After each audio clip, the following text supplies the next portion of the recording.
it's kind of hard to have fun in your office when things aren't going as planned, right? You know, if like your show, the training, all of a sudden it's like 15%, you're like, what happened this week? Who are any interviews, you know? Where are you, assistant staff? What did you do? What is wrong with you? Smile, laugh. It's okay to enjoy what you do. You know, there's nothing wrong with having fun with what you do. I joke around a lot in my office. It's those of you guys who know me pretty well. You know, me and Ben Tackle were talking the other day, and we were going over different things in training. He's like, holy smokes, like we learned from the same person, Dustin. And our training is so different. He's like, you tell so many stories. I'm like, why not? They're funny. And they're objective driven. And I started telling him all the stories. He's like, oh my God, that's knocking out this. I'm like, yeah, and wasn't it funny? And it works every week. I like making people laugh. It's like a non-stop audience. And they laugh every single time, same thing. So now for me, it's like, I know what I'm saying, it's all about the delivery of it. You know, really, can I get 95% of people laughing? Have fun. Second part, be in control. Be organized. Be prepared. You know? Imagine going into a job, like let's say Smoothie King, which I got to work at when I was 16. And they're like, oh, we're out of tomatoes. We're out of strawberries and bananas today. We forgot to order them. You'd be like, what the heck is wrong with this place, right? So imagine how it looks if you're not organized and prepared. You know, be on your game. Another thing about being in control is never let them see you sweat. No matter what's happening, let them know what's happening. You know, like day 3. Right? Where is everybody? People that matter are here. Or whatever, you know, your verbiage is, you know, I don't know. Okay, I don't know. Obviously you don't want to be the, you know, remember when I talked about bad fruit?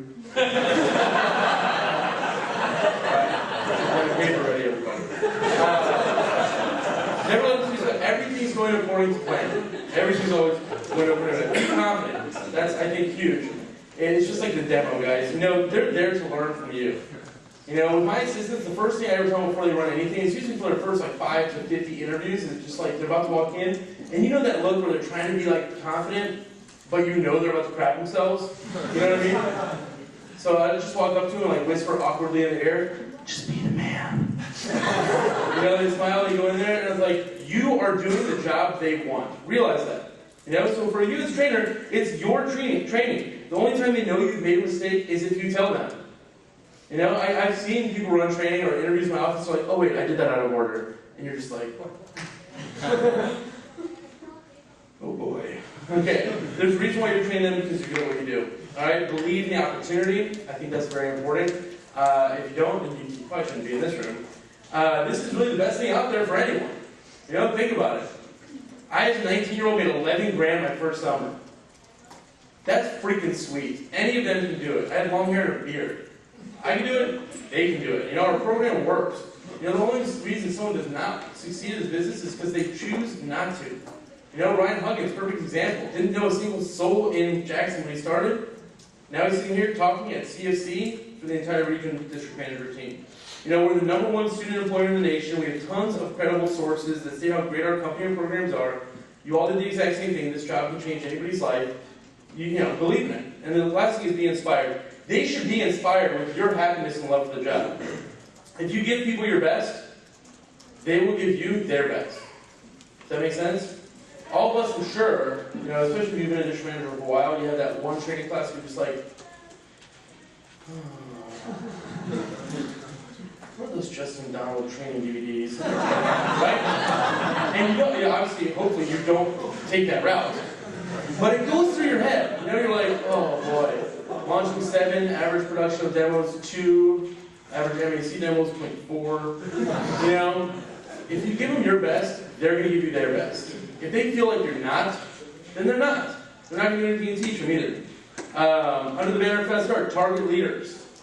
You know, I think almost every single week this summer, with the exception of maybe 2, we had someone do over 5K in their Fast Start. You know, we had 12 people in the big push do 10K. 12 separate people do 10K in the big push. And I think we had like 5 to 7 10K fast starters on the side of that. You know? Target your leaders as soon as the interview. You know? I've been, you know, district manager for a while. I don't run a ton of interviews anymore. But I second man a lot of those interviews. And I go around and I shake hands and I meet people because those are the people that are going to work for me. So if I see a sharp kid and I look over those applications, I'm like, Howdy, Mark Bullard, how you doing today? You know, I'll go right in there and I'll start talking to them, build some rapport. And guess what? Those kids, when the district manager comes up to them and starts building rapport, they're in training. You know, in day one holdbacks, you're targeting your leaders, right? And the things I cover in day one holdbacks is very simple. Relationship building. I go through, I talk to them, their schools, you know, how they like things so far. I ask very open-ended, hey, do you have any questions whatsoever? You'll get a random question here or there, very straightforward answers. I talk about the importance of role play, the importance of assignments and going above and beyond, and the importance of being a leader. Very simple. You know, and then it's just relationship building. You know, I think I see 95 to 99% of the people I hold back, they launch and they sell a lot of effective. Okay? So build good relationships with your top dogs. When it comes to new reps, make sure they're mastering just the basics at first. You know, I see a lot of newer managers. I did this when I was very young in business too. I'd be like, it's like day 5, they're fast start. Let me teach you the ultimate close and package deals. They barely understand pages 8 and 9. They're still going, you was talking about like $3,000 for a set of Cutco. You know, their demos suck. Realize this. They're not good at the job. When they're new, all they need to know how to do is work hard, cut stuff up, read, and be enthusiastic. That's really it. You know, they're seeing people that have a vested interest in their success. They're seeing people that are comfortable with. The more you teach them, you start pounding them with all sorts of different things, what's going to do is their confidence is going to lower because they get confused. When their confidence lowers, they start just messing up on their demos. They don't project any good confidence to their customers. Their results go down. Okay, under PDI with fast starters. With larger groups, focus your energy with your top people. It's the 80-20 rule. This is not something just in Vector. It's in the entire business world. 20% of your people produce 80% of your business, bottom line. So, when you get those calls, you know, days in PDI and you're just blowing up, I will not hesitate to put somebody on hold for 3-4 minutes or tell them I'm going to call them right back to spend time with the right person, to make sure I'm going through all their demos, you know? The 80-20 rule. Dig in with people. And this goes into just creating CPO versus collecting CPO. I'm sure you guys have heard talking about it before. Drive your business, drive your people, versus just taking reports. It's really simple on the weekends, especially when you're getting that first round of calls, and the second round, the third round, and you're already out. It's Saturday night, you're on the phone with your friends. Yeah, oh, cool, yeah, 350, great job, cool. Yeah. Oh, recommendations. Did you get me? Excellent, bye.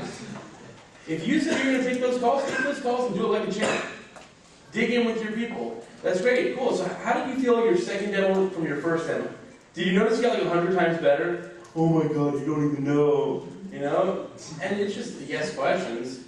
They're going to agree with almost anything you say. So, with your 10K PC reps, and I heard this something from Nathan, you tell them you're going to answer their phone 24/7. You give me your cell phone number, and you say, I'm going to answer your call 24/7. Answer it. Hold true to your word. The first time you miss that call, or if you miss it on accident, you don't call them right back, they will just stop altogether. Okay? Another thing under faster, consistent PCs of, weekly of your new class. Personally, I met with my top 2, sometimes 3, depending on the time of the summer. This fall, I'll be meeting with my top person, my sales manager. Alex will be with my next 2 top person. Every week. The Fast Start program is just consistency in the program. When you don't do it every single week, it's not become a culture. It becomes just like, you're really sharp. How many times did you do this week?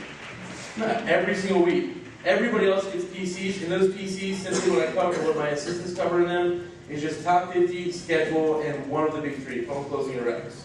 I also use those PCs with my top people to drive, it's just to drive a lot of demos as well. I did not hesitate to just shoot them straight on a lot of stuff. I was like, let's say Ryan, it's after AT1, I'm about to, I'm going to set up this PC.